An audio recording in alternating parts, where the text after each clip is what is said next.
হয়ে গেল অনেক বেশি। আপনারা জানেন না বন্ধু, আমি আজকে আপনাদেরকে বলবো, এখান থেকে মাহফিল শেষ করে যখনই যাবেন সবার মোবাইল বা ঘড়ি আপনারা যেটাই সাইলেন্ট করে আপনারা কি জানি বলে এটাকে অ্যালার্ম বলে, অ্যালার্ম দিয়ে আপনারা শুইবেন। আমি আপনাদেরকে হাত জোর করে অনুরোধ করব, আপনারা আগামী কালকের রোজাটা থাকবেন। আর যারা আজকে রোজাটা রেখেছিলেন তাদেরকে বলবো আপনারা ধন্য। কেন? কারণ হলো বন্ধু, এই মহরমের 10 তারিখে আমার নবী যখন মদিনায় গেলেন, মদিনাতুল মুনাওয়ারায় যাওয়ার পরে তিনি চাইয়া দেখলেন ইহুদিরা রোজা রাখছে। ব্যাপার কি রে, তোমরা আজকে রোজা রাখলা কেন? কয় আমরা রোজা রাখছি খুশিতে। কই কি খুশি তোমাদের মধ্যে? কারণ হলো বন্ধু, নবীদের ক্ষেত্রে আল্লাহ রাব্বুল আলামিন এক একজনকে পরীক্ষায় ফেলেছে এবং পরীক্ষা থেকে উত্তীর্ণ করেছেন মহরমের 10 তারিখে। আমরা আখির নবীর উম্মত, আহলে বাইতের প্রেমিক, আমাদের করণীয় কি? এই মাসে এই দিনে আমরা কি করব সেটা একটু বলার দরকার আছে না নাই? বন্ধুরে আমার, যখন তিনি দেখলেন ইহুদিরা রোজা রাখছে, প্রশ্ন করলেন তোমরা কেন রোজা রেখেছো? এবার তারা উত্তর দিলেন, আমাদের নবী মুসা ফেরাউনের সাথে যুদ্ধ করে বিজয় হয়েছিল, সেই জন্য খুশি হয়ে রোজা রাখলাম। নবীজি একটা ডাক দিয়ে বললেন, আগামী বছর থেকে আমরা 9 তারিখ রোজা রাখবো। তার কারণ হলো ইহুদিদের সাথে আমাদের কোনো সম্পর্ক নেই, আমরা ইহুদিদের ব্যতিক্রম করব। সুবহানাল্লাহ কয় না? আল্লাহ যে মানুষগুলোকে পছন্দ করেন এর মধ্যে 1 নাম্বার হলো কৃপণ। আমি এত সুন্দর করে আলোচনা করছি, আপনাদের সামনে একটার পর একটা তথ্য তুলে ধরছি, আপনারা সুবহানাল্লাহ বলেন না? সুবহানাল্লাহ কি আপনি আমাকে বলবেন? সুবহানাল্লাহটা কে? আপনার মালিক, যাকে বলা হয় there is no God but Allah. মুহাম্মদ রাসূলুল্লাহ সাল্লাল্লাহু আলাইহি সাল্লাম is the messenger of Allah. তিনি মেসেঞ্জার হিসেবে আমাদের কাছে এসেছেন শুভ সংবাদ নিয়ে। আমরা এগুলো গ্রহণ করব আর আমরা নিয়ামতের অধিকারী হব। সুবহানাল্লাহ। জানেননি রোজার পাওয়ার কত? আরো জোরে বলেন, জানেন পাওয়ার কত? জানেন না? জানতেন যদি তাহলে সুবহানাল্লাহকে তো আসতে বলতেন না আপনারা। বন্ধুরে আমার, আমার নবীজি জানিয়ে দিয়েছেন সুবহানাল্লাহ। এই যে বন্ধুর, এই যে রোজা, আমার নবী বলেছেন মুহররমের 10 তারিখে কেউ যদি একটা রোজা রাখতে পারো, তাহলে এই একটা রোজার বিনিময়ে তোমার 40 বছরের জীবনের গুনাহ আমার আল্লাহ মাফ করে দিবে। ও বন্ধু, জীবনের মানুষ, আমার ভাই, আমার বাবারা, এই রোজাগুলো বেশি বেশি আমার মা বোনেরা রাখে, মুরব্বীরাও রাখে। আমি দেখতে পাই আমার সাথে আসছে, দেখেন একেবারে পিচ্চি পোলা, আজকে গাড়িতে ওঠার পরে জানতে পারছি সেও রোজা রাখছে। সুবহানাল্লাহ বলেন না? এটাই হলো প্রেম, এটাই হলো ভালোবাসা, এটাই হলো ঈমানি চেতনা, এটাই হলো হুসাইনি আদর্শ। বন্ধুরে আমার, নবীজি বলেছেন 10 তারিখ আগামী কালকে মাগরিবের আগ পর্যন্ত কালকের রোজাটা রাখবেন, তাহলে 40 বছরের গুনাহ মাফ হয়ে যাবে। আমার নবীজি আরো বলেছে, উম্মত তোমরা জেনে রাখো রে, রমজানের রোজাগুলো হলো তোমাদের জন্য ফরজ। রমজানের রোজার পরে যদি গুরুত্বপূর্ণ কোনো ইবাদত থাকে, রোজা থাকে, তাহলে সেই রোজা হলো মুহররমের 10 তারিখের রোজা। ফরজ ইবাদতের পরে সবচেয়ে বেশি গুরুত্বপূর্ণ কোন ইবাদত যদি থাকে, তাহলে সেই ইবাদত হলো রাতের নামাজ, যেটাকে বলা হয় কিয়ামুল লাইল। আজকে রাত্রে আমি আপনাদেরকে বলি, আজকে রাত্রে যদি সম্ভব হয় তাহাজ্জুদের পরপর 12টার পরে সুবহে সাদেকের আগে 4 রাকাত নামাজ পড়বেন। আমি সূরাগুলো যদিও হাদিস শরীফের মধ্যে রাসূল বলে দিয়েছেন, আমি সূরাগুলো বলবো না, এই সূরাগুলো অনেকেরই জানা নাই। এই জন্য আমি আপনাদেরকে বলবো তাকওয়া নিয়ে, প্রেম নিয়ে মাত্র 4 রাকাত নামাজ। কয় রাকাত? যদি পারেন 8 রাকাত, যদি পারেন 12 রাকাত, যদি পারেন আরো বেশি, আপনার পছন্দের সহি সূরা দিয়ে আপনি পড়বেন, জান্নাতের সকল নিয়ামত আপনি পেয়ে যাবেন। জোরে জোরে বলুন না সুবহানাল্লাহ, আরো জোরে বলেন না সুবহানাল্লাহ। বন্ধু, এই যে আশুরার ফজিলত আমি আপনাদেরকে বলে দিতে চাই রে, এই আশুরার ফজিলতটা এতটা গুরুত্বপূর্ণ, এতটা নিয়ামতে পরিপূর্ণ বন্ধু। এক ব্যক্তি আল্লামা নাসাফি রাহমাতুল্লাহি আলাইহি তিনি বর্ণনা করেছেন, তিনি বলেছেন এক ব্যক্তি ইহুদিদের মাঝে বন্দী ছিল, কারাগারে বন্দী ছিল। এই বন্দিশালা থেকে তিনি ইহুদিদের হাত ফসকে তিনি কি করলো, মুহররমের 10 তারিখে তিনি বের হয়ে গেল। বের হয়ে যাওয়ার পরে ওই ইহুদিরা, বেঈমানেরা বুঝতে পেরেছে তাদের যেই তাদের যেই আবদ্ধকারী যেই লোকটা তারা সেই লোকটা বের হয়ে গেছে। এখন তিনি আল্লাহ রাব্বুল আলামিনকে একটা ডাক দিয়ে বললেন, আল্লাহ গো, এই মুহররমের 10 তারিখের উসিলায় তুমি আমাকে ইহুদিদের হাত থেকে রক্ষা করো।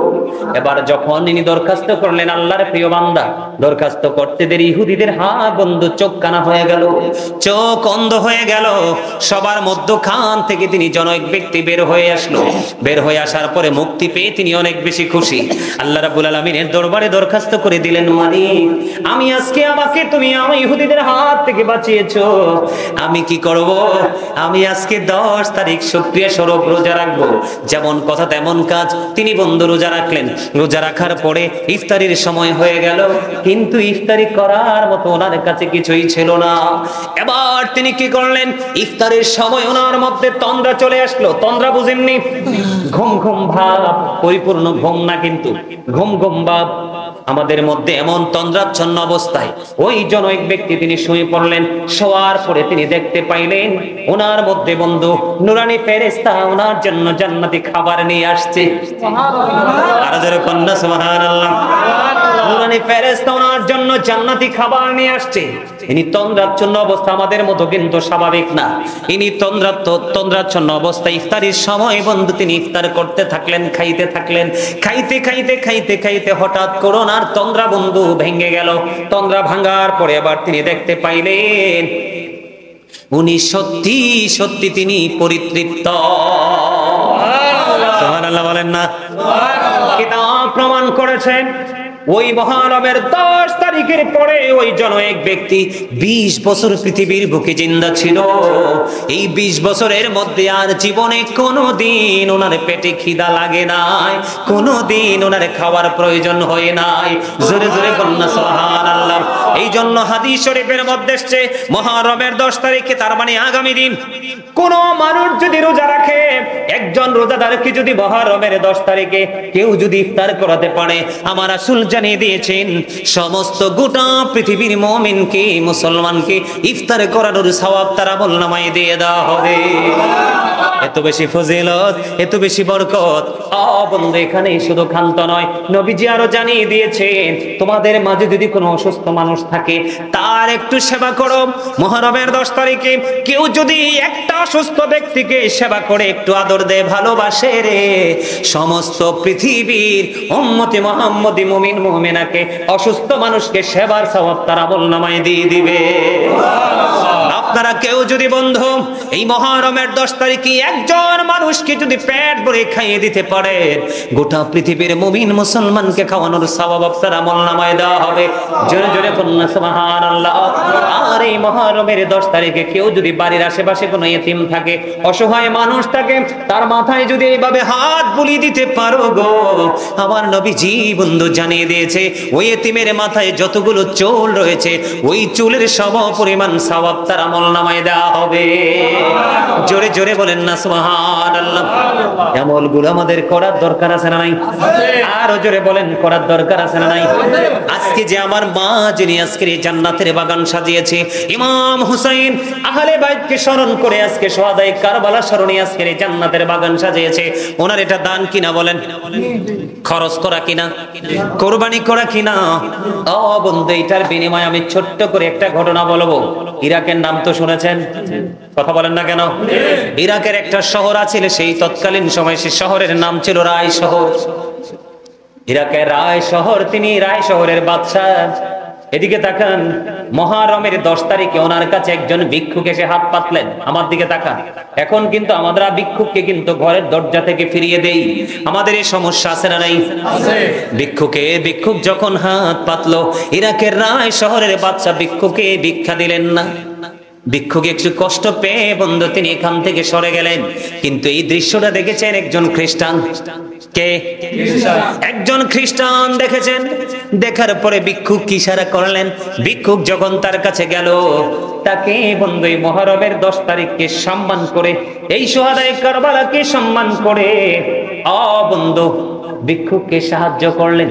দিনটা চলে গেল, রাত্র যখন হলো, ওই রায় শহরের বাদশা ঘুমের ঘরে তিনি স্বপ্ন দেখতে পাইলেন সুন্দর এক মনোমুগ্ধকর এক পরিবেশ। এখানে তিনি এত সুন্দর সুন্দর বালাখানা দেখতে পাইলেন, যেই ঘর যেই কামরাগুলো তৈরি হয়েছে এখানকার এক একটা ইট বর্ণ এবং স্বর্ণ এবং রূপা, স্বর্ণের ইট দিয়ে বন্ধু নির্মিত এত সুন্দর জান্নাত তিনি দেখতে পাইলেন। স্বপ্নযোগে খাওফে তিনি দেখতে পাচ্ছেন। দেখার পরে তিনি আশ্চর্য হলেন, তিনি এটার জন্য আকাঙ্ক্ষা করলেন। আকাঙ্ক্ষা করতে দেরি ওনাকে সঙ্গে সঙ্গে জানিয়ে দেওয়া হলো, এই যে জান্নাত তুমি দেখতে পাও, এই জান্নাতটা বরাদ্দ ছিল তোমার জন্য। কার জন্য? জান্নাতটা বরাদ্দ ছিল তোমার জন্য, কিন্তু তোমার কপাল পড়েছে এই জান্নাতটা তোমার থেকে কেড়ে নিয়েছে খ্রিস্টান।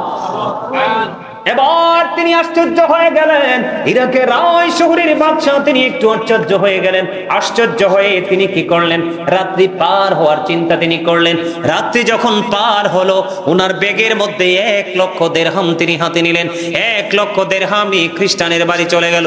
খ্রিস্টানের বাড়ি চলে যাওয়ার পরে বলল, তুমি গতকালকে যেই পুরস্কার তুমি পেয়েছো, তার মানে জান্নাত বরাদ্দ পেয়েছো, আমি তোমাকে 1,00,000 দিরহাম তোমাকে পুরস্কার দিব, তুমি আমাকে ওই জান্নাতটা উপহার দিয়ে দাও, তুমি আমার কাছে এটা বিক্রি করে দাও। জোরে জোরে কন্যা সুবহানাল্লাহ, একবার বলেন আল্লাহু আকবার।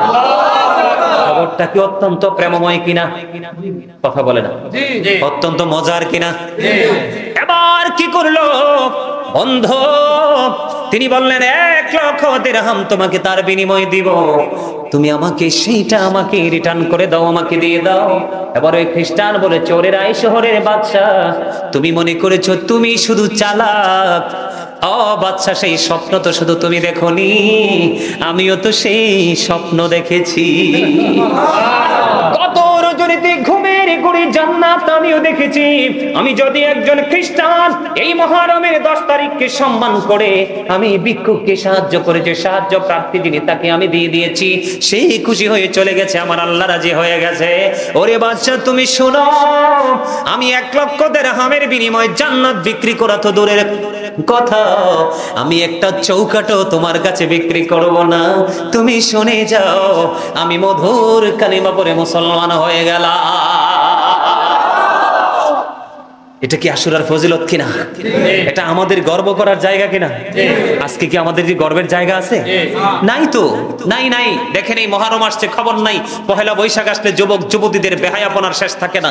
বটতলিতে গিয়ে পান্তা ইলিশের জন্য পাগল হয়ে যায়, ঠিক কিনা বলেন?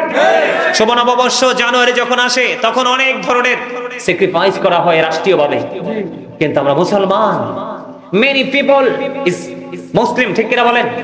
আমাদের দেশে কি ম্যাক্সিমামই মুসলমান না? কথা কয় না। কিন্তু এই মুসলমানের দেশে মুহররম মাস আসছে, কিন্তু আমাদের খবর আছে? কথা বলেন না কেন? কিন্তু এই মুহররম মাসের খবর নাই, কিন্তু আমাদের এটা বেশি খবর রাখা উচিত, ঠিক কিনা বলেন? আরো জোরে। খ্রিস্টানরা শুধু এটা নয়, মুহররমের 10 তারিখে আরো প্রেমের গল্প বন্ধু আমি আপনাদেরকে বলে দিতে চাই। বন্ধু, ইমাম হুসাইনকে যখন শহীদ করা হলো, ওনার দেহ থেকে যখন মাথাটা আলাদা করা হলো,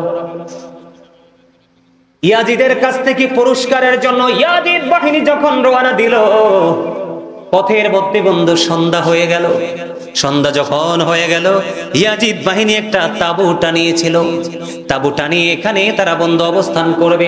পাশেই ছিল একটা খ্রিস্টানের গির্জা। খ্রিস্টানের গির্জার মধ্যে একজন খ্রিস্টান ছিল। খ্রিস্টান ডাক দিয়ে বলল, তোমরা কি নিয়ে যাচ্ছ? কয়, আহলে বাইতের অন্যতম সদস্য ইমাম হুসাইনের মাথাটা। এবার ইমাম হুসাইনের কথা যখন জানতে পারলো, ওই খ্রিস্টান প্রাদ্রের অন্তরে বন্ধু মায়া লাগলো। আরে কত বড় নিষ্ঠুর মানুষ! বন্ধু, কাল হাসরের দিন তার উপায়ে থাকবে না। কয়, আমি একটা রাতের জন্য ইমাম হুসাইনের পবিত্র মাথাটা আমাকে একটু দিবা। আমি মাথাটা একটা রাতের জন্য দিবা, আমি বিনিময়ে তোমাদেরকে দিব 10,000 দিরহাম। জোরে কন্যা নাউজুবিল্লাহ। একবার বলেন আল্লাহু আকবার, এবার বলেন সুবহানাল্লাহ। ওই খ্রিস্টানের জন্য বন্ধু প্রেমময় খবর। দেখেন, ইয়াজিদ কিন্তু হিন্দু ছিল না, খ্রিস্টান ছিল না, বৌদ্ধ ছিল না। ইয়াজিদ ছিল মুসলমান, তবে মুনাফিক মার্কা মুসলমান, যার অন্তরে ছিল কি? তার অন্তরে ছিল একটা, মুখে ছিল আর একটা। এখন কি আর আমরা ইয়াজিদকে মুনাফিক বলি না বেঈমান বলি? কথা বল না কেন? ইয়াজিদ বেঈমান হয়ে গেছে। ও বন্ধু, যারা যেই কাজটা যাদেরকে ভালোবাসা ফরজ তাদের সাথে বেয়াদবি করা কুফরি। এমন বেয়াদবি করেছে তাদেরকে চিরদিনের জন্য নিশ্চিহ্ন করে দেওয়ার চেষ্টা করেছে, শহীদ করে দিয়েছে। আসলে তো ইমাম হুসাইনের মরণ হয়নি, মূলত মরণ হয়েছে ইয়াজিদের। ঠিক কিনা বলেন? কতলে হুসাইন আসল মে মুরগি ইয়াজিদ হে, ইসলাম জিন্দা হোতা হে হর কারবালা কি বাত। ইয়াজিদের একটা নাম আছে পৃথিবীতে? নাই। কিন্তু ইমাম হুসাইন অসংখ্য পাবেন নাম। কথা বলে না কেন? ইমাম হাসান অসংখ্য পাবেন নাম। এটা কি তাদের সম্মান না, মর্যাদা না? তো ইয়াজিদের নাম, যারা ইয়াজিদের প্রশংসা করে, ইয়াজিদ পক্ষে কথা বলে, তারাও কিন্তু ইয়াজিদ নাম রাখে। কথা কর না, ঠিক না ঠিক? এবার বন্ধু কি করলো? ইয়াজিদ বাহিনী দেখেন কত লোভী ছিল তারা। 10,000 দিরহামের বিনিময়ে দিয়ে দিলেন ইমাম হুসাইনের মাথা। আমি আপনাদের ইদ্রিস আলাইহিস সালাম শুনছেন নি আপনারা? ইদ্রিস আলাইহিস সালামের সাথে একদিন আজরাইল আসলেন জনৈক ব্যক্তির স্রোতে। এসে বন্ধু তাদের মধ্যে কথোপকথন হলো। বন্ধু, ইদ্রিস নবী এমন একজন নবী ছিলেন, উনি প্রতিদিন রোজা রাখতেন। ইফতারি গুলো আসতো জান্নাত থেকে, যে ইফতারি গুলো অবশিষ্ট থাকতো আবার জান্নাতে চলে যেত। বন্ধু, একদিন আজরাইল আসলো জনৈক ব্যক্তির স্রোতে বন্ধুত্ব করার জন্য। লম্বা ঘটনা এটাও বন্ধু, অনলাইনে পুরো ঘটনা বিস্তারিত আলোচনা করা আছে। অনলাইন থেকে আপনারা জেনে নেবেন, শিখে নেবেন, কারণ আজকে আশুরা বরকত নিয়ে আলোচনা করছে সিম্পল ভাবে। বন্ধুরে আমার, একটুখানি বলি, ইদ্রিস আলাইহিস সালাম আজরাইলকে বললেন, আজরাইল, আমার সাথে যদি তুমি বন্ধুত্ব করতে চাও তাহলে কিছু শর্ত মানতে হবে। কয় কি শর্ত বলো গো? কয় আমারে মরণ দিতে হবে। কয় আপনার তো মরণের টাইম হইছে না। কয় অর্ডার আনো।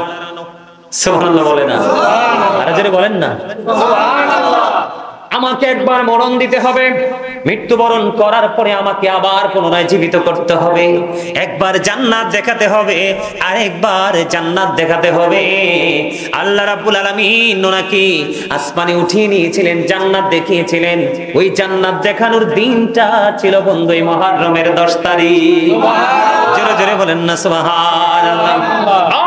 বন্ধু, এই আজকে ক্যাশরাঙ্গা মিয়াজি বাড়ির মানুষ, আমার ভাই, আমার বাবারা, আমার মা বোনদেরকে বলছি গো, আজকে ঘরে চুপচাপ বসে দেখো না, হৃদয় খুলে শোনো।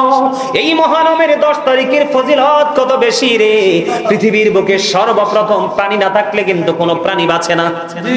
পৃথিবীতে সর্বপ্রথম বৃষ্টি হয়েছিল, ওই বৃষ্টি এসেছিল প্রথম মহারমের 10 তারিখ। জোরে জোরে বলুন না সুবহানাল্লাহ। তাহলে এই দিনের বরকত আছে না নাই? আরো জোরে বলেন না, আছে না নাই? বন্ধু, শক্ত হয়ে থাকো না গো, হৃদয় খুলে তোমরা সবাই শোনো। আমরা সবাই কিন্তু দোয়া ইউনুস পড়ি, বিপদে পড়লে পড়ি কি করে না? বিপদ থেকে মুক্তির দোয়া জানেন নি এটা? বলুন তো একটু, পারেন কিনা দেখি?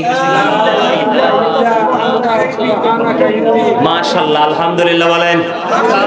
বন্ধু, হযরতে এই নবীর নাম কি? হযরতে ইউনূস আলাইহিস সালাম। মাছে ওনাকে খেয়ে ফেলেছিল। বন্ধু, নাকি আবার মাছের পেট থেকে আল্লাহ রাব্বুল আলামিন দুনিয়াতে বের করেছিলেন। ওই বের হওয়ার দিনটা ছিল মুহররমের 10 তারিখ। জোরে জোরে বলেন না সুবহানাল্লাহ।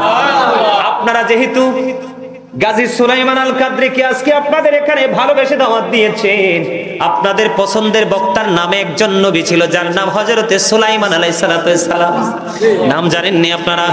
হযরত সুলাইমান আলাইহিস সালামকে আল্লাহ রাব্বুল আলামিন এই মুহররমের 10 তারিখে তার রাজত্ব, তার বাদশাহী আবার পুনরায় ফিরিয়ে দিয়েছিল। তিনি এমন একজন নবী ছিলেন বন্ধু, বাতাস পর্যন্ত ওনার কথায় বন্ধু চলাফেরা করত। উনি যেই গাড়ি চলাফেরা করতেন, যে সিংহাসন নিয়ে তিনি চলাফেরা করত, এটার কোনো ড্রাইভার ছিল না, এটাতে তেল লাগতো না, কোনো মোবিল লাগতো না বন্ধু। হযরতে সুলাইমান আলাইহিস সালাম যদি বন্ধু ওই সিংহাসনে বসে ইশারা করত, বাতাস এটাকে নিয়ে ঘুরতো। এমন একজন নবী, ওনাকে রাজত্ব দিয়েছিলেন আল্লাহ মুহররমের 10 তারিখে। জোরে জোরে বলেন না সুবহানাল্লাহ। আর জোরে বলেন না সুবহানাল্লাহ। আপনার আমার প্রাণের নবী সরকারে মদিনা ওনাকে সর্বোচ্চ মর্যাদার আসনে সমাসীন করা হয়েছিল। ওই দিনটা ছিল মুহররমের 10 তারিখ। আর জোরে বলেন না সুবহানাল্লাহ। হযরত ইয়াকুব আলাইহিস সালামের নাম তো শুনেছেন। হযরত ইয়াকুব আলাইহিস সালাম ওনার সন্তান হারিয়ে গিয়েছিল। হযরত ইউসুফ আলাইহিস সালাম এত সুন্দর নবী রে, যার প্রেমে জুলেখা হাত কেটে ফেলেছে খবর নাই, শুধু নবীজির চেহারার দিকে তাকায়া থাকতে থাকতে। এখন কি সেই প্রেম খুঁজে পাওয়া যায়? এই প্রেম নাই রে, এই প্রেম নাই বন্ধু, হারিয়ে গেছে পৃথিবী থেকে। এই জন্য পৃথিবীর বরকত বন্ধু নষ্ট হয়ে যাচ্ছে। বিশেষ করে বাংলাদেশে বরকত একেবারে নাই বললেই চলে। আমি কি ভুল বললাম? আপনারা বলেন তো আমি কি ভুল বলছি? কোন কাজে কি বরকত আছে? মানুষের শরীরে সুস্থতা আছে? খাবার খাওয়ার পরে স্বাদ আছে? গাছের ফল কি মন মতো পাকায়া খাওয়া যায়? পুকুরের মাছ কি মন মতো স্বাদ পাওয়া যায়? সব বিনষ্ট হয়ে গেছে। এইটার জন্য দায়ী হলাম শুধু আমরা। কথা বলেন না কেন? কারণ আমরা জুলুম করতে করতে জুলুমটা নিজের উপর নিয়ে এসেছি। আল্লাহ বলেছেন আল্লাহু লা ইউহিব্বুজ জালিমিন, আল্লাহ জালেমকে পছন্দ করে না। আল্লাহও বলেছেন আমানিজ জালিমিনা মিন আনসার, জালেম যারা তারা বিপদে পড়লে তাদের জন্য আল্লাহ কোনো সাহায্যকারীও রাখে না। জোরে জোরে বলেন না নাউযুবিল্লাহ। আমরা জুলুম করব? কথা বলেন না কেন? করব। জুলুম যারা করেলা বন্ধু হারাইলা দুকুল, জনম জনমকে দিও তোমার হবে না মাসুল। একবার ভেবে দেখো না তোমার কোথায় ঠিকানা, একবার ভেবে দেখো না তোমার কোথায় ঠিকানা। এখনো তো আছে সময়, এখনো তো আছে সময়, বুঝো তোমার ভুল। জনম জনম কি দিও তোমার হবে না মাসুল। এটা আমার লেখা, আমার সুর অনেক লম্বা।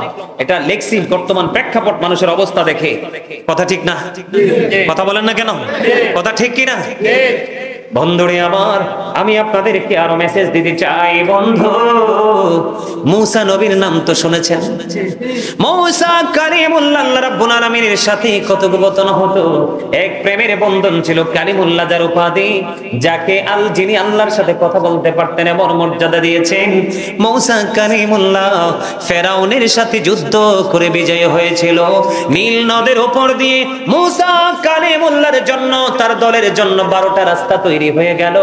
আর ফেরাউন তার দল লোহিত সাগরে আল্লাহ ডুবাইয়া মারলো। ওই দিনটা ছিল মুহররমের 10 তারিখ। Ibrahim Khalilullah, Ibrahim is the friend of Allah. Musa spoke to Allah. Musa আল্লাহর সাথে কথা বলেছেন। ইব্রাহিমকে আল্লাহ বন্ধু বলেছেন। ইব্রাহিম আলাইহিস সালাম নমরুদ তাকে আগুনে ফেলে দিয়েছিল। আগুনে পড়ার পরে পৃথিবীর মানুষ দেখছে, নমরুদ দেখছে আগুন। ইব্রাহিম খলিলুল্লাহ যাইয়া দেখে বিশাল এক ফুলের বাগান। আজবি হুজু ইব্রাহিম কা ইমা পায়দা, আগ কর सकती है अंदाजे गुलिस्ता पैदा। আমি ওয়াজ করতে করতে তো ক্লান্ত হইছি না, আপনারা তো ওয়াজ শুনতে শুনতে টায়ার্ড না? নাকি ওয়াজে বেশি মনোযোগ? মজা লাগতেছে?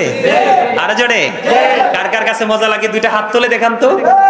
মারহাবা মারহাবা, আল্লাহ সবাইকে তুমি কবুল করে নাও, আমিন। এই প্রেমই হচ্ছে ঈমানের পরিচয়, এই ধৈর্য হচ্ছে ঈমানের পরিচয়, এই মানসিকতা হচ্ছে হুসাইনি কাফেলার সদস্যদের নমুনা। অন্যায় দেখে, ইয়াজিদ দেখে, তলোয়ার দেখে, তরবারি দেখে কি ইমাম হুসাইনের সঙ্গে হুসাইনটা কি পিছপা হয়েছিল? যুদ্ধক্ষেত্রে ঝাঁপিয়ে পড়েছিল। এখান থেকে আমরা শিক্ষা নিয়েছি, ইমাম হুসাইনকে সত্যকে প্রতিষ্ঠিত করতে হলে আপনার আদর্শকে আপনাকে লালন করতে হবে। আমাদের আদর্শকে জোরে কন্যা সুবহানাল্লাহ, আরে জোরে।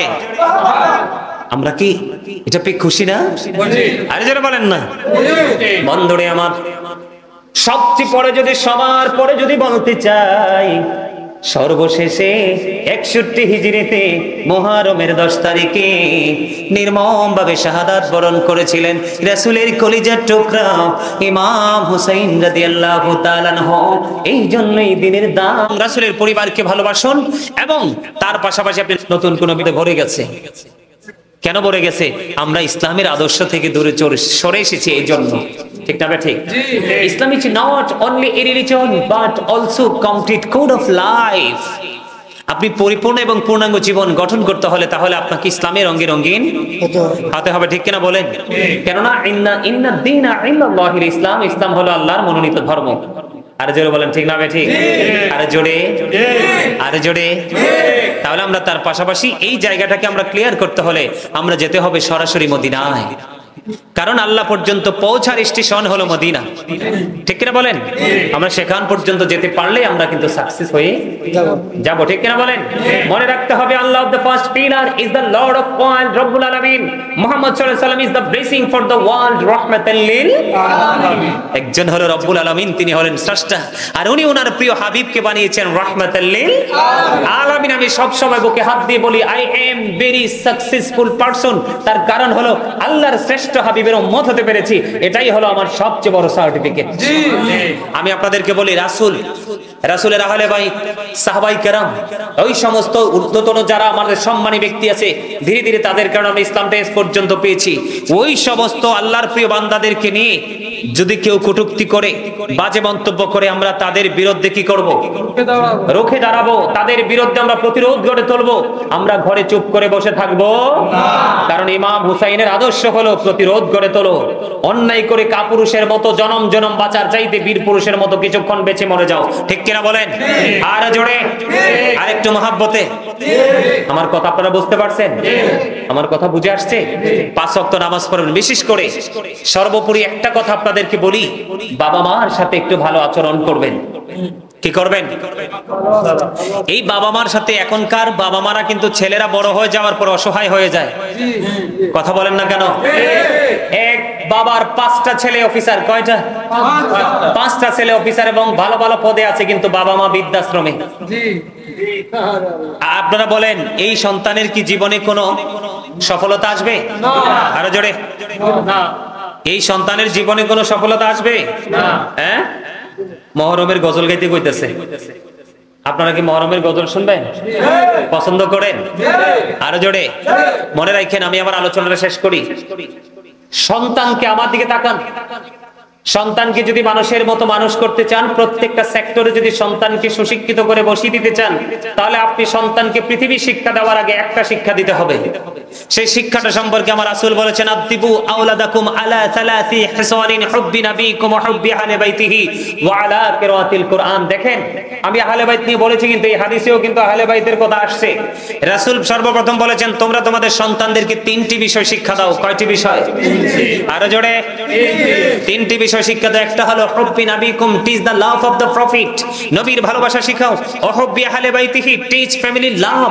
এরপরে বলেছেন, তোমরা তোমাদের সন্তানদেরকে কোরআন তেলাওয়াত শিখাও। Learn to recite the holy Quran. তোমরা তোমাদের সন্তানদেরকে কোরআন তেলাওয়াত শিখাও। জোরে জোরে বলেন না সুবহানাল্লাহ। আজকে সন্তান নবীর প্রেম শিখাইছে? না। আহলে বাইতের প্রেম শিখাইছে? না। কোরআন তেলাওয়াত শিখাইছেন? যাও শিখাইছেন লড়র ফড়র। ঠিক না বেঠি? আগে প্রত্যেকদিন সকালে আমরা কোরআন, বিশেষ করে আমরা যদি সকালে কোরআন শরীফ না পড়তাম, মা পিটাইতো দইরা।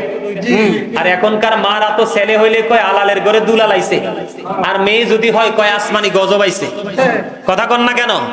আর আমার নবী বলতেছে, যেই বাবা মার 2টা কন্যা সন্তান, তার জন্য 2টা জান্নাত বরাদ্দ। যিনি হাদিস বর্ণনাকারী রাবী, তিনি বলেছেন, আমি নবীকে একটার কথা বলিনি। যদি একটা কন্যা সন্তানের কথা বলতাম, তাহলে একটা কন্যা সন্তানের বাবা মাকে নবীজি জান্নাতি বলে ঘোষণা দিত। আপনার 1 ডজন পোলা হইলেও জান্নাতের খবর নাই যদি মানুষ না বানাইতে পারে। কথা বলেন না কেন? এই যুগে কিন্তু ছেলেদের চাইতে মেয়েরা এগিয়ে। কথা বলেন না কেন? পড়াশোনার ক্ষেত্রে মেয়েরা মনোযোগী, চাকরি করার ক্ষেত্রে মেয়েরা অনেক বেশি আগ্রহী। কথা বলেন। পিতা মাতার দায়িত্ব নেওয়ার ক্ষেত্রে মেয়েরা অনেক বেশি আগ্রহী। কথা বলেন না কিন্তু? আমি ছেলেদেরকে বলছি, ধ্বংস হয়ে যাবে পিতা মাতা প্রতি অবহেলা। আমি তোমাদেরকে একটা হাদিস ছোট্ট করে বলবো। আল্লাহ যদিও কোরআনে বলেছেন ওয়াবিল ওয়ালিদাইনি ইহসানা, আল্লাহ রাব্বুল আলামিন বলেছে তোমরা মা বাবার সাথে ভালো আচরণ করো। হাদিস শরীফের মধ্যে এসেছে, এক ব্যক্তি প্রশ্ন করলেন, নবী গো, আমার কাছ থেকে সবচেয়ে ভালো আচরণ পাওয়ার হক কার বেশি? নবীজি তখন বললেন যে ক্বালা উম্মুকা, তোমার মা। আবার প্রশ্ন করা হলো ক্বালা সুম্মা মান, তারপরে কে? নবীজি বললেন ক্বালা উম্মুকা ইউর মাদার, তোমার মা। আবার প্রশ্ন করা হলো ক্বালা সুম্মা মান, তারপরে কে? নবীজি আবার বললেন ক্বালা উম্মুকা, তোমার মা। আবার প্রশ্ন করা হলো নবী গো ক্বালা সুম্মা মান, তারপরে কে? নবীজি বললেন ক্বালা আবুকা, তোমার বাবা। আপনি অন্য ৮-১০ জন মানুষের মন ভাঙেন, আমি বলি না, মায়ের জন্য বাবার জন্য যদি কারো মন ভাঙতে হয় সেটা ভেঙে দেন, কিন্তু তারপরেও বাবা মার সাথে খারাপ আচরণ করবেন না। কারণ paradise of the child under the feet of the mother, মায়ের পায়ের নিচেই সন্তানের জান্নাত। এই জন্য আমি বলি we should obey our parents.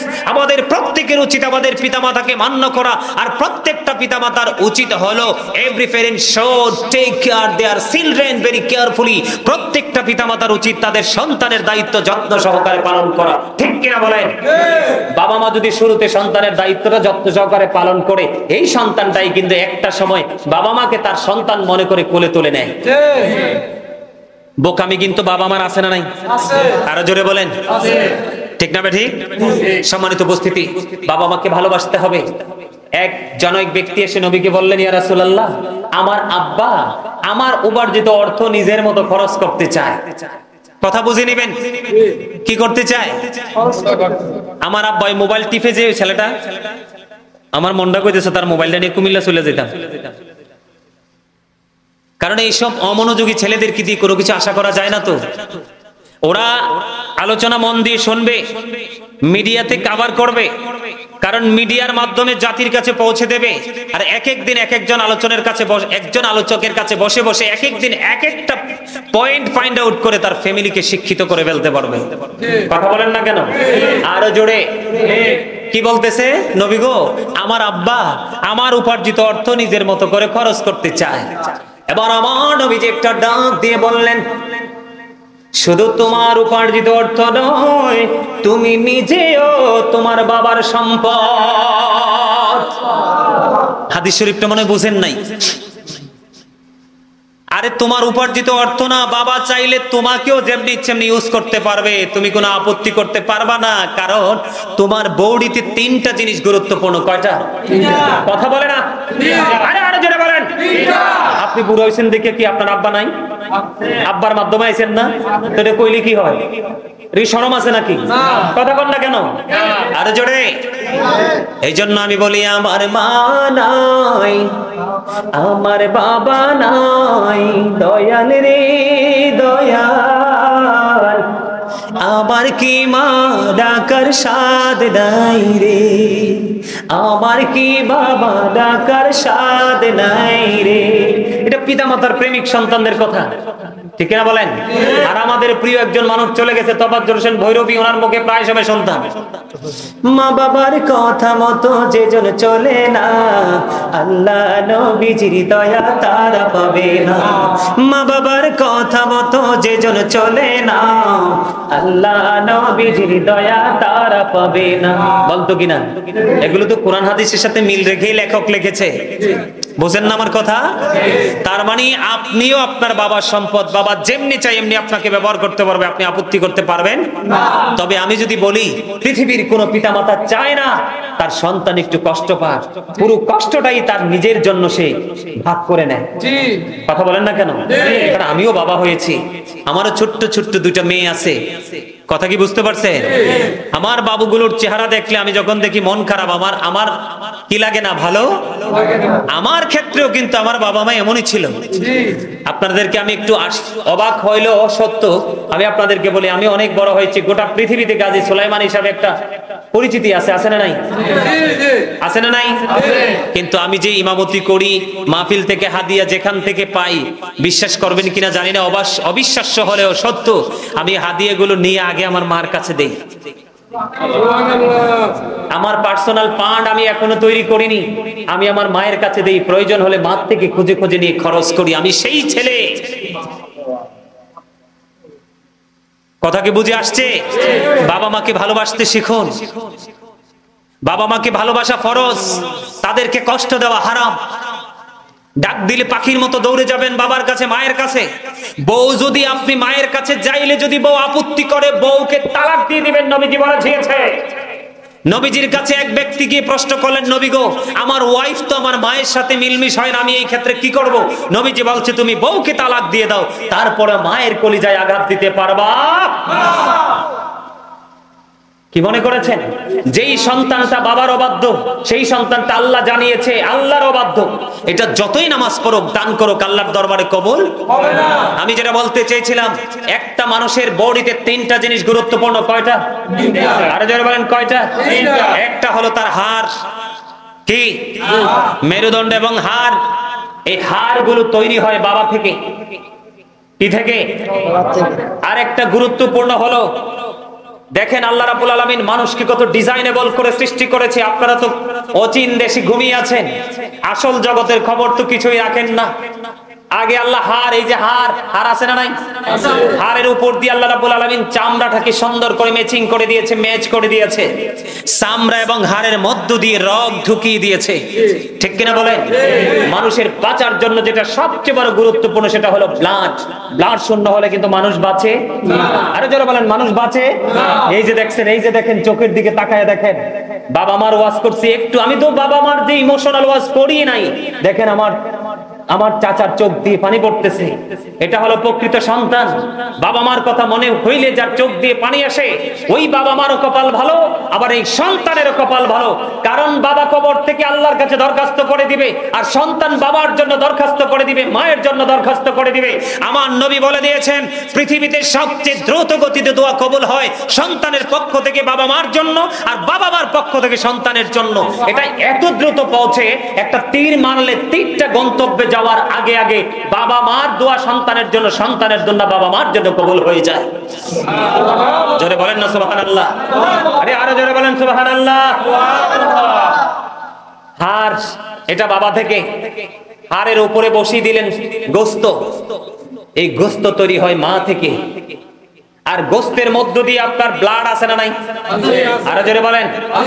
তৈরি হয় এটাও মা থেকে। কোথায় যাবেন মাকে ছেড়ে?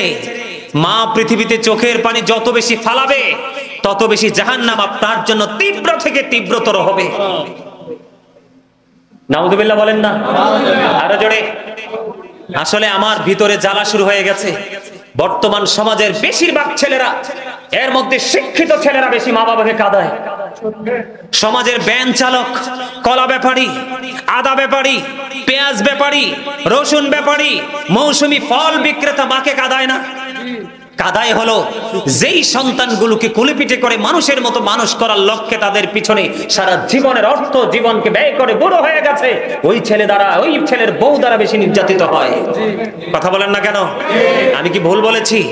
আমি আপনাদের শিক্ষার জন্য বলছি। আমার দিকে তাকান, হাদিস শরীফটা অনেক লম্বা, আমি একটা অংশ আপনাদেরকে শোনাই। বুখারী এবং মুসলিম শরীফের মধ্যে হাদিসটা। জুরিজ নামে এক ব্যক্তি খুব বেশি পাগল ছিল বাবা মা। আল্লাহর এত বেশি পাগল ছিল, সে মানে গণজামায়াতে ইবাদত করতে পছন্দ করত না। গণজামায়াতে ইবাদত করতে পছন্দ, দেখবেন অধিক বেশি আল্লাহওয়ালা লোক কিন্তু একা একা ইবাদত করে। এটা কিন্তু আরেকটা ধারা। যারা আধ্যাত্মিক সাধনা করে তারা কিন্তু দেখবেন সহজে জামাতে খুঁজে পাবেন না, একা একা চলে যায়। আরো জোরে বলেন, ঠিক কিনা বলেন? শয়নি স্বপনে শুধু মা, তোমার কথা মনে হয়। বলেন শয়নি স্বপনে শুধু মা, তোমার কথা মনে হয়। কতদিন দেখি না তোমার, ভুলে কি গেছো আমায়, ভুলে কি গেছো আমায়। আমার ভুবন জুড়ে শুধু দুঃখ জ্বালা, কে আর পরাবে আমায় সুখের সীমালা। আমার ভুবন জুড়ে শুধু দুঃখ জ্বালা, কে আর পরাবে আমায় সুখের সীমালা। কপালে কে দিবে আর কাজলের টিপ, তুমি জেনে ধরায়। শয়নি স্বপনে শুধু মা, তোমার কথা মনে হয়। মারহাবা বলেন না। আমি আসলে আজকে গজল গাইতে আসি না, আজকে জ্বালা হৃদয়ে ইমাম হুসাইনের কথা যখন স্মরণ হয়, তার প্রতি যে নির্মমতা নিষ্ঠুরতার কথা মনে হয়, মনের অজান্তেই চোখের পানি চলে আসে। কেমন করে যে ইতিহাস তৈরি করেছে সেটা কোনো মুসলমান তো কোনো বেঈমানের পক্ষেও সম্ভব না, ঠিক না? ঠিক। আরো জোরে। সম্মানিত উপস্থিতি, আপনারা গুরুত্ব সহকারে একটা জিনিস খেয়াল করুন, যুগে যুগে মেয়ে আসবে পৃথিবীতে মা হবে, যুগে যুগে বাবা আসবে, ছেলে আসবে পৃথিবীতে বাবা হবে। এটা আমার আল্লাহ জানতেন, এটা আমার নবীজি থাকা অবস্থায় কোরআনের মধ্যে বাবা মার নামটা, বাবা মার মর্যাদাটা ঢুকিয়ে দিয়েছে। তাহলে তাদের সম্মানটা কি অসম্ভব সম্মান না? অবর্ণনীয় একটা সম্মানের জায়গা না? তাদেরকে অসম্মাননা করার অধিকার আমাদেরকে কে দিয়েছে? আমি ছোট্ট করে আলোচনাটা শেষ করে দিচ্ছি। জুরিস সে ইবাদত করত, নির্জন এক জায়গায় গিয়ে মাটি দিয়ে একটা হুজরা বানাইছে, হুজরার মধ্যে তিনি বসে বসে ইবাদত করত। তো একদিন তিনি নামাজরত অবস্থায় নামাজের নিয়ত বেঁধে ফেলেছে। কথাটা খেয়াল করবেন, নামাজের নিয়ত বেঁধে ফেলেছে, নামাজের নিয়ত বেঁধে ফেলেছে। এই মুহূর্তে মা গেছে, যাই মা ডাকতেছে, বাবা আমি মা এসেছি, তোমার সাথে দেখা করব। জুরিস তো নামাজের নিয়ত বেঁধে ফেলেছে। জুরিস বলতেছে, আল্লাহ গো, আমি তো নামাজের নিয়ত করে ফেলেছি, আমি কি মার সাথে দেখা করব নাকি নামাজ পড়বো? সর্বশেষ সিদ্ধান্ত নিল যে আমি নামাজটা শেষ করি, পরে মার সাথে দেখা করব। তো নামাজ শেষ করলো, আমার নামাজ শেষ করে চাইয়া দেখে মা নাই, মা চলে গেল। আজকের দিন চলে গেল, দ্বিতীয় দিন যখন আবার আসলো, ঠিক সেম ঘটনা। নামাজরত অবস্থায় ছেলেকে ডাকলো, ছেলে নামাজ শেষ করে বাইরে দেখে মা নাই। তৃতীয় দিন ঠিক সেম ঘটনা। তৃতীয় দিন ছেলেকে যখন ডাকলো, ছেলেটা নামাজই পড়লো, নামাজই পড়লো। নামাজ শেষ করার পরে বাইরে আসলো, বাইরে এসে দেখে আজকে আর মা নাই। একদিন, দুই দিন, তিন দিন, ছেলে কিন্তু নামাজ পড়ে, খেয়াল করবেন ছেলে কি করে। হযরত জুরিস বুখারী এবং মুসলিম শরীফের মধ্যে এসেছে হাদিস, সে কিন্তু নামাজ পড়তেছে, সে কিন্তু অন্য কাজ করে না। তৃতীয় দিন যখন দেখা হলো না, মাকে মা ডাক দিয়ে বলল, আল্লাহ একে একে 3 দিন আসলাম, আমার ছেলের সাথে দেখা করতে দেখা হলো না, তাকে বেশ্যা মহিলার মুখ না দেখাইয়া মরণ দিও। দেখেন, তৎকালীন সময়ে এক বেশ্যা মহিলা বসবাস করত। এতদিন কিন্তু হযরত জুরিদকে নিয়ে তার কোনো ভাবনা ছিল না, কিন্তু যেদিন মা দোয়া করে বদদোয়া করে দিল, সেদিনই কিন্তু মহিলা পাগল হয়ে গেল। তো মহিলা পেটের মধ্যে সন্তান আসছে, তার কিন্তু স্বামী নাই। তো সন্তান যখন আসলো, আস্তে আস্তে করে পেটটা বড় হতে লাগলো। মায়ের সন্তান যত বড় হয় পেটে, তত মায়ের পেটটা বড় হতে থাকে, ঠিক কিনা বলে? দেখতে দেখতে মহিলার সন্তান প্রসব হলো। হওয়ার পরে এবার মানুষ প্রশ্ন করলো যে এই বাচ্চা তুমি কোত্থেকে আনছো? এই বাচ্চা আনছি আমি জুরিস থেকে। আল্লাহু আকবার বলেন না, নাউজুবিল্লাহ বলেন। অথচ সরল মনা জুরিস কিছুই জানে না। বন্ধুরি আমার, দেখবেন সমাজে চোর চুরি করলে মানুষের কোনো টেনশন থাকে না, কিন্তু মসজিদে ইমাম সাহেব বা ভালো মানুষ যদি ছোট্ট একটা অন্যায় করে, দেখবেন কি রিঅ্যাকশন হয়। ঠিক তেমনটি হয়েছিল জুরিজের ক্ষেত্রে। হযরত জুরিজ, সমস্ত মানুষগুলো একত্রিত হয়ে গেল। এবার বন্ধু কি করলো, এসে হযরত জুরিজের হুজরাটা ভেঙে ফেললো। জুরিজকে মারতে মারতে টেনে হেসড়ে হুজরা থেকে বের করে দিল। জুরিজ ডাইকা বলে, কি রে, কেন প্রহার করো? এবার জুরিজ একটা ওই লোকগুলো ডাক দিয়ে বলে, তোমাকে প্রহার করার কারণ হলো তুমি বেশ্যা মহিলার সাথে অবৈধ সম্পর্ক করে তুমি ব্যভিচার করেছো। নাউজুবিল্লাহ। অথচ জুরিজ কিন্তু সেটা জানেও না, অপরাধও করে নাই। সাদা দিলে কাদা লাগছেনি, সমস্ত সুন্দর পোশাকে কলঙ্ক লাগছেনি, কথা কয় না। জুরিজের পাওয়ার আসেনি? আরে আছে তো। জুরিজ একটা ডাক দিয়ে বলল যে বাচ্চাটা হয়েছে, এটা কোথায়? আমার কাছে নিয়ে এসো। বাচ্চা নিয়ে আসলো। জুরিজ এবার বলল, আমাকে একটা ঘটি পানি দাও, আমি একটু ওযু বানাই। জুরিজ একটা ঘটি পানি দেওয়ার পরে অজু বানাইলো। অজু বানানোর পরে তিনি নামাজ পড়লো। নামাজ পড়ার পরে ডাক দিলেন, বাচ্চাটাকে আমার কাছে নিয়ে আসো। বাচ্চাটাকে যখন তার কাছে নিয়ে আসলো, বাচ্চার পেটটার উপর জুরিজ হাত রেখে যখন বলল, বাবু তুমি বলো না তোমার বাবা কে? ওই ছোট্ট মাসুম বাচ্চার জবান খুলে গেল। ধীরে চালাও সুরি সীমারারি গলা,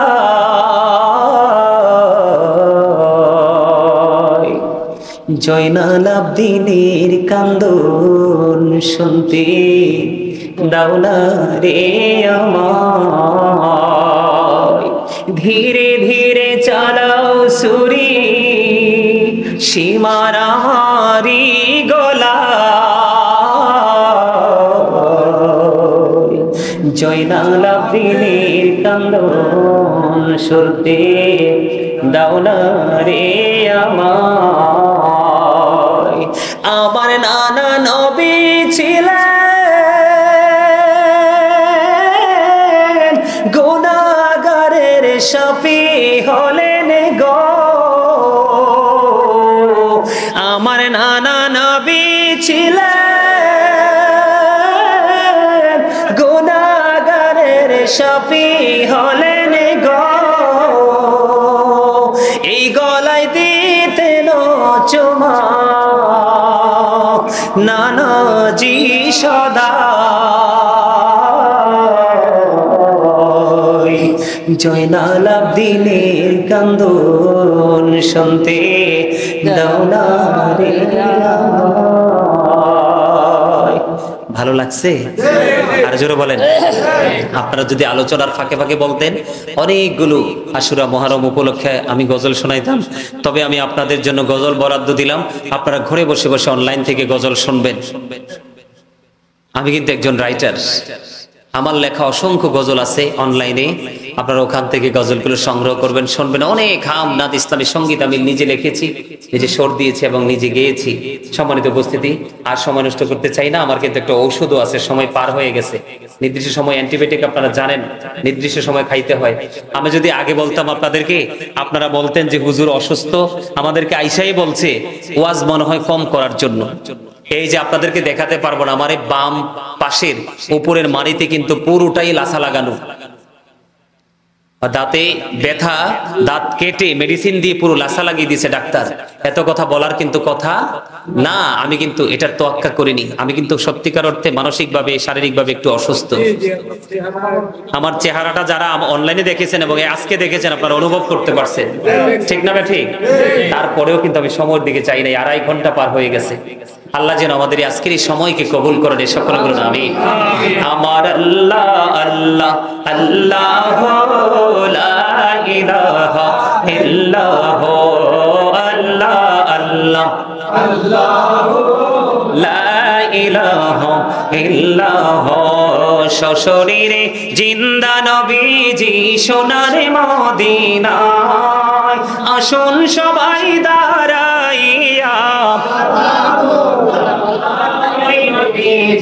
আল্লাহ আল্লাহ আল্লাহ লা ইলাহা ইল্লাল্লাহ, ইয়া নবী সালাম আলাইকা, ইয়া রাসূল সালাম আলাইকা, ইয়া হাবিব সালাম আলাইকা,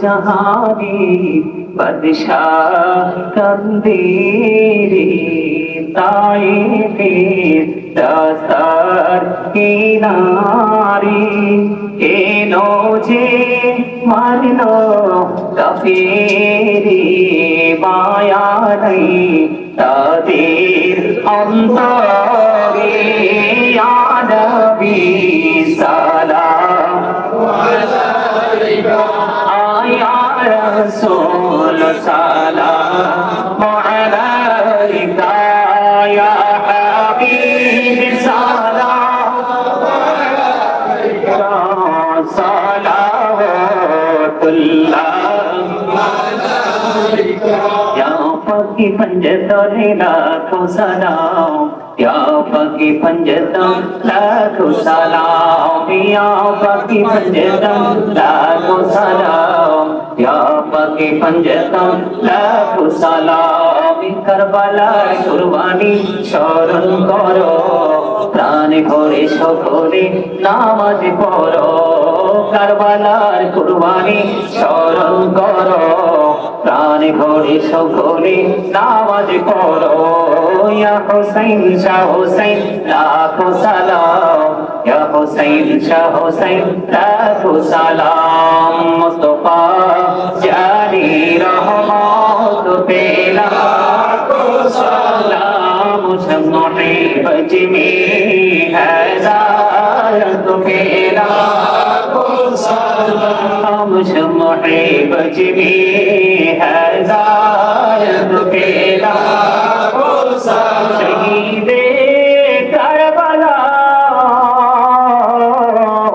और इमाम हुसैन उसी शहीदे मोहब्बत पे लाखो सलाम मुस्तफा जानी रहमत पे लाखो सलाम शम्मे बजमी हदायत पे लाखो सलाम बलगल उला बिकमालिही कशफत जा बिजमालिही हसनत जमियो फिसालिही सल्लल्लाहु अलैहि वालिही सल्लल्लाहु अला मुहम्मद सल्लल्लाहु अलैहि सल्लल्लाहु मुहम्मद सल्लल्लाहु अलैहि वसल्लम अस्सलातु वस्सलामु अलैका रसूलुल्लाह अस्सलातु वस्सलामु अलैका हबीबुल्लाह अस्सलातु वस्सलामु अलैका शाफिउल मुजनिबीन अस्सलातु वस्सलामु अलैका रहमतल लिल आलमीन अस्सलातु वस्सलामु अलैका या नूरुल्लाहि वजहुल अवल अरनी बिजमालिका या रसूलल्लाह अतिरिल्लाहुम्मा कब्रहुल करीम बिअरफि शज़इम मिन सलाति व तस्लीम अल्लाहुम्मा सल्लि व सल्लिम व बारिक अलैहि प्रत्येक जियारतेর একবার সূরা ফাতিহা শরীফ তিনবার সূরা ইখলাস শরীফ কয়েকবার দুরূদ শরীফ পড়েন।